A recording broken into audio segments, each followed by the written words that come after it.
It's the realist.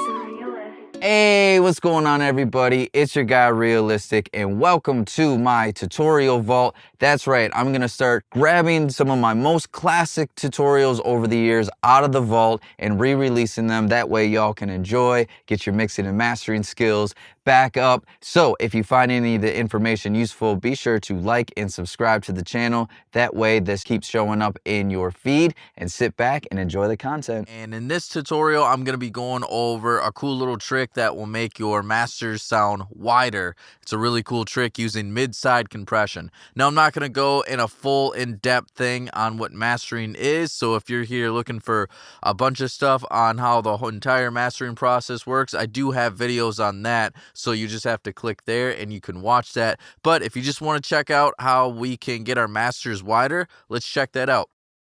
So I got this song here, and we got some wideness that's going on in this mix, but we could use a little something here to make it wider. And what we're going to be using for this is mid-side compression. And so what I'm going to do on this is I'm going to just compress the sides, right? And so what that's going to do is it's going to kind of pump the sides a little bit, so it's going to trick our ears into thinking that it's wider. Now, you do got to be a little careful because you could run into phasing issues. We're going to run into phasing issues no matter what we do when we try to make things wider, because a lot of times that's what we're doing when we're making things sound wider, is we're shifting the phase a little bit between the left and right speaker. So if you want to make things wider, just know that you're going to have a little bit of phasing issues in there.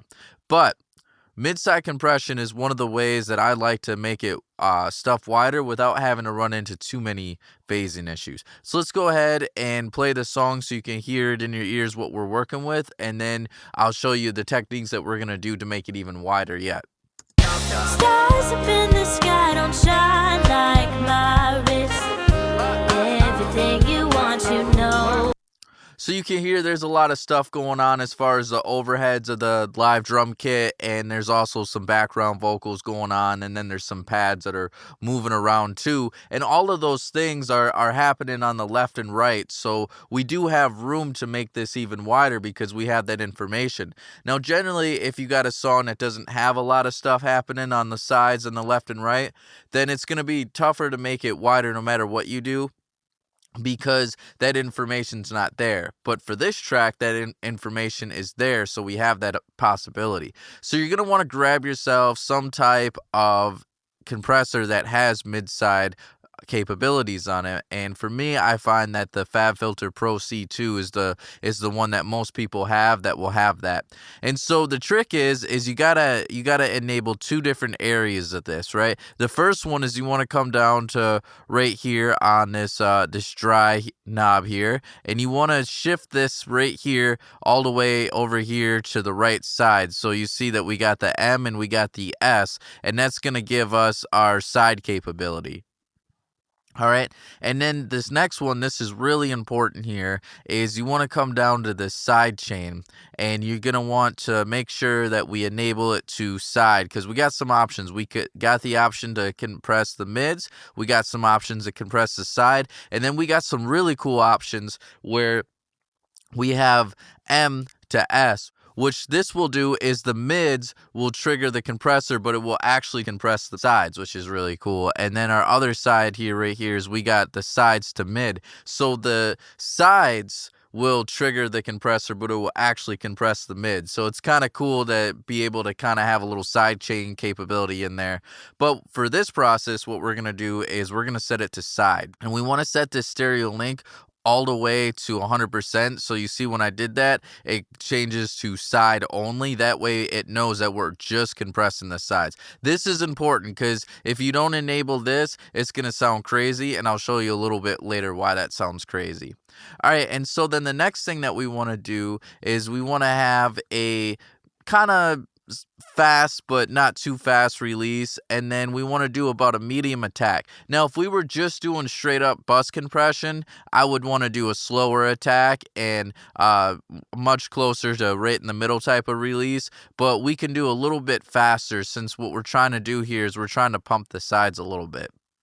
Now the ratio, I like to set that to about 2-to-1. I don't want to go too crazy, so we got that set to 2-to-1. And then the threshold, we're going to aim for about 2 dB of gain reduction. We don't want to go too much. We don't want to get it because then all of a sudden we'll start to lose our sides. We just want to pump the sides a little bit so they seem wider. So let's go ahead and I'll hit play, and then we'll get our gain reduction figured out where it needs to be, and then we'll start figuring out where we want our sides to be. Stars up in the sky don't shine like my wrist. Everything you want, you know I got it. So you can see on this meter here, we stayed between 1 and 2 dB of gain reduction. So that's kind of our goal there. All right, now let's dive in here and start increasing this so we can hear how this is gonna sound wider. Stars up in the sky don't shine like my wrist. Everything you want, you know I got it. Money on my mind and I'm not stopping. Every time I walk. I'm sure you could hear an instant difference as I was going in and out of bypass. It's noticeable how much wider things got. So I want to circle back right here of why it's important to get the stereo link in when you're using this particular plugin, because what happens is if we don't do this and we're just compressing the sides, stuff is going to sound crazy. So let's check that out. Stars up in the sky don't shine like my wrist.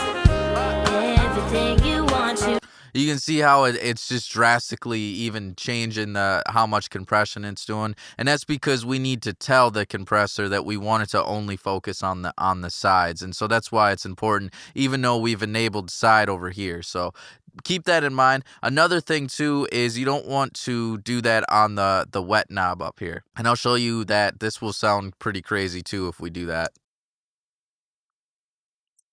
Right, you can hear that instantly. So we just avoid that. We want to focus on this dry knob, and then we want to focus on making sure this is enabled. And that's it. So I'll just hit play again, and I'll kind of show you in and out. And then you can also pay attention to, I got this little ozone imager vector scope pulled up here, just so you can kind of see how this is changing the wideness too, because I have it coming after this compressor. That way you can see that it is changing it too.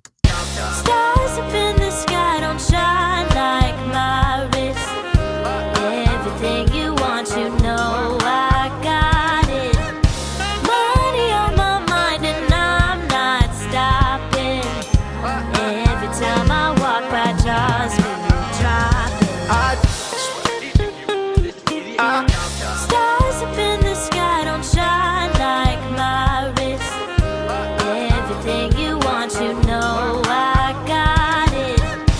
Money on my mind and I'm not stopping.